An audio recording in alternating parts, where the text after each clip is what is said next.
Trial court వాళ్ళు mandatory free legal aid అన్న option అక్యూజ్డ్కి explain చేసిన తర్వాత కూడా అక్యూజ్డ్ ఒకవేళ ఆ ఆప్షన్ని అవైల్ చేసుకోకపోతే దాన్ని ట్రయల్లో రికార్డ్ చేయాలి అనేది సుప్రీంకోర్టు ఈ జడ్జ్మెంట్లో స్పెసిఫై చేసింది.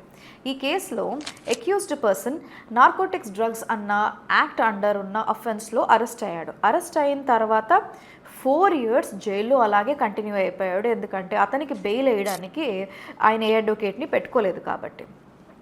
ఎప్పుడైతే ట్రయల్ బిగిన్ అయిందో, క్రాస్ ఎగ్జామినేషన్ ట్రయల్ బిగిన్ అయినప్పుడు అతని తరపున కంప్లైనెంట్ని క్రాస్ ఎగ్జామిన్ చేయడానికి ఎవ్వరూ లేరు. ఇంకా జైల్లోనే ఉన్నాడు కాబట్టి ఆయనకి బెయిల్ గురించి సుప్రీంకోర్టుకి వెళ్ళినప్పుడు ట్రయల్ కోర్టులో ఇట్ ఈస్ మ్యాండేటరీ. సపోజ్ వాళ్ళ అడ్వకేట్ని పెట్టుకున్నా సరే ఫ్రీ లీగల్ ఎయిడ్ అన్న ఒక ఆప్షన్ ఉంది. దీని త్రూ మీరు అడ్వకేట్కి ఏమీ పే చేయక్కర్లేదు.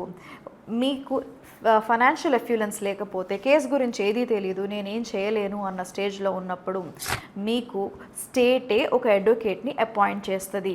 You don't have to pay anything అన్నది ఆ ఫ్రీ లీగల్ ఎయిడ్ అన్న ఆప్షన్ని ట్రయల్ కోర్ట్స్ వాళ్ళు మ్యాండేటరీగా అక్యూజ్డ్కి ఎక్స్ప్లెయిన్ చేసి వాళ్ళు ఆ ఆప్షన్ని అవైల్ చేసుకుంటున్నారా చేసుకోవట్లేదా అన్నది రికార్డ్ చేయాలి ట్రయల్ బిగిన్ అయ్యే ముందు.